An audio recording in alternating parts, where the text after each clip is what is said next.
Hello everyone, this is the Cricket Forum. I'm at the Border Oval in Guyana. Formerly Border Oval, it is now the Georgetown Cricket Ground, and the CPL is coming to town. So on Tuesday, this is where the CPL teams will be practicing. The matches will be played at the Providence Stadium, which is about 20 minutes from here, but this is where they'll be practicing, and behind me, you see the groundsman wetting the pitch in preparation for the team's arrival on Tuesday. I'm being told that the first team to arrive here for practicing will be the Jamaica national cricket team. Now, every time the CPL comes around, there's always talk that more youngsters from the Caribbean should get opportunities and that the foreigners are here on vacation. There's a lot of talk about that. There are pros and there are cons to each side. But today I want to look at the pros of the foreigners playing in our competition, the CPL. Firstly, the CPL is an international competition. Remember, the CPL is not owned by the Cricket West Indies. Now the BCCI owns the IPL. Cricket Australia owns the Big Bash. Cricket South Africa owns the SA T20. But when it comes to the CPL, the ownership of it does not lie in the hands of the West Indies. And the CPL is an international tournament. The money that comes into the CPL, if it was not for these international players, that money would not have been here. Look at our regional 50-over tournament that will be starting next month. There will be no sponsorship or one small sponsorship from GC Insurance. The millions and millions of US dollars that comes into the CPL is as a result of the international brand, the international flavor that it brings. And furthermore, the international players had quality to the competition. There have been occasions when international players, big star international players, come to the Caribbean and they come on an holiday and they don't really impress. Even David Miller, look at David Miller when he used to play for the Jamaica Tallawahs. He fails to impress, but he came back this year very determined with Quinton de Kock, and the Barbados Royals have won their first 6 matches. They lost to the Jamaica Tallawahs yesterday by Duckworth Lewis by 6 runs. But David Miller comes back. He was one of those who came as a tourist when he was playing for the Jamaica Tallawahs, but he came back.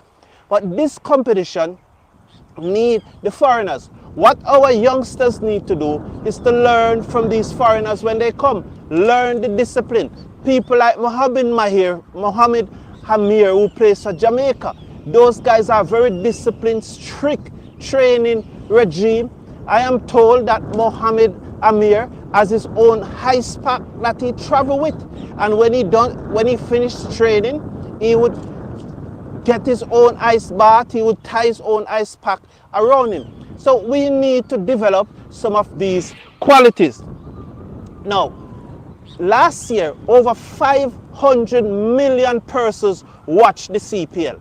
It's the second most watched cricket tournament, franchise T20 cricket tournament in the world. Only the IPL have more watchers, more followers than the CPL.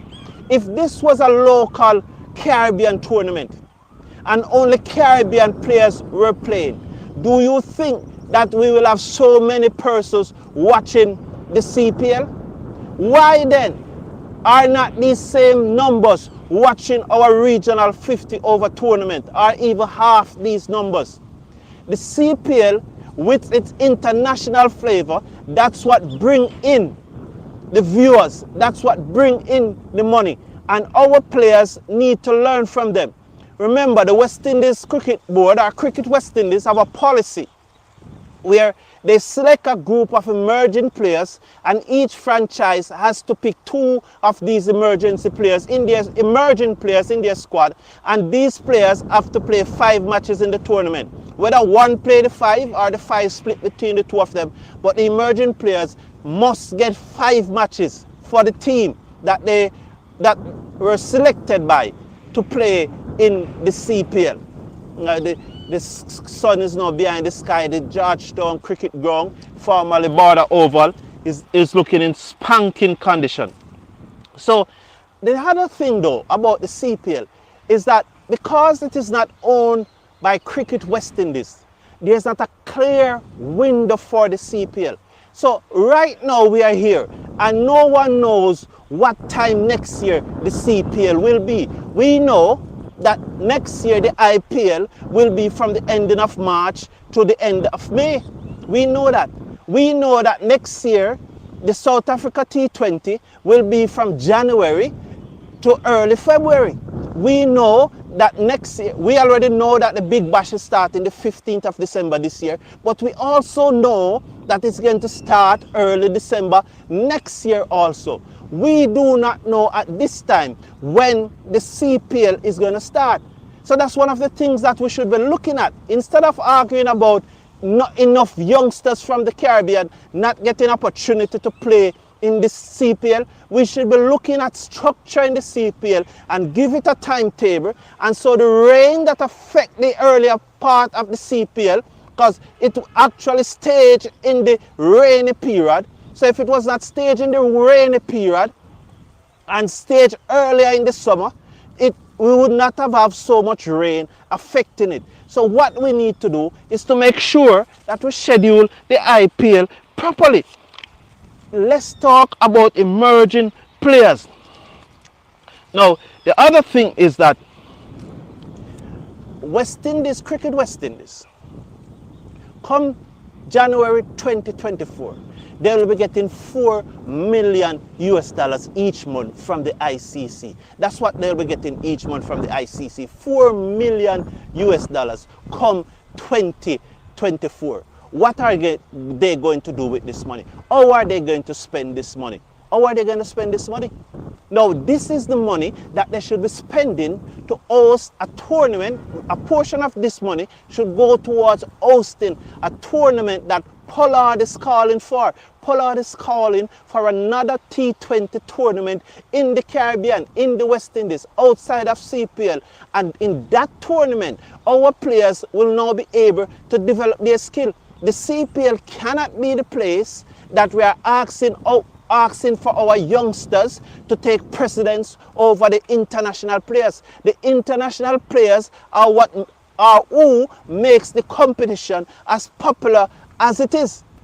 So without the international players, we would not have 500 million persons watching the CPL last year. And this year, it may well be over 500 million because the quality and the standard of this year IPL has gone up. The quality has gone up.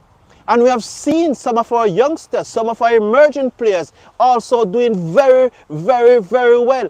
The Border Cricket Ground look beautiful in the background. Now it's a Georgetown Cricket Ground. But we have seen that some of our emerging players are doing very well. So I'm saying that this 4 million that Cricket West Indies is going to get each year, not each year, each month, starting 2024, the West Indies, Cricket West Indies, will be getting $4 million each month from the ICC because of the sponsorship deal that the ICC have struck with these companies to broadcast ICC events all over the world. And Cricket West Indies will be getting $4 million a month. Now, from that, I think they should start their own Caribbean T20 cricket competition, separate and apart from the CPL.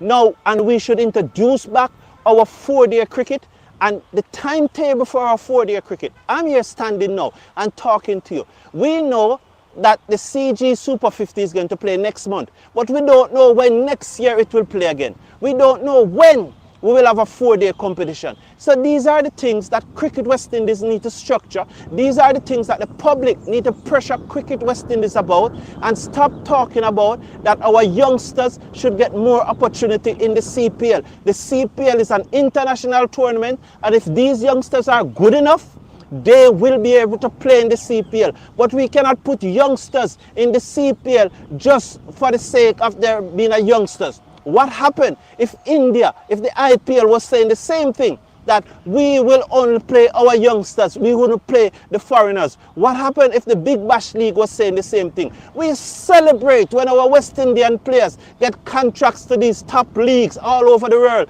So why is it that we should not welcome the foreigners in our league?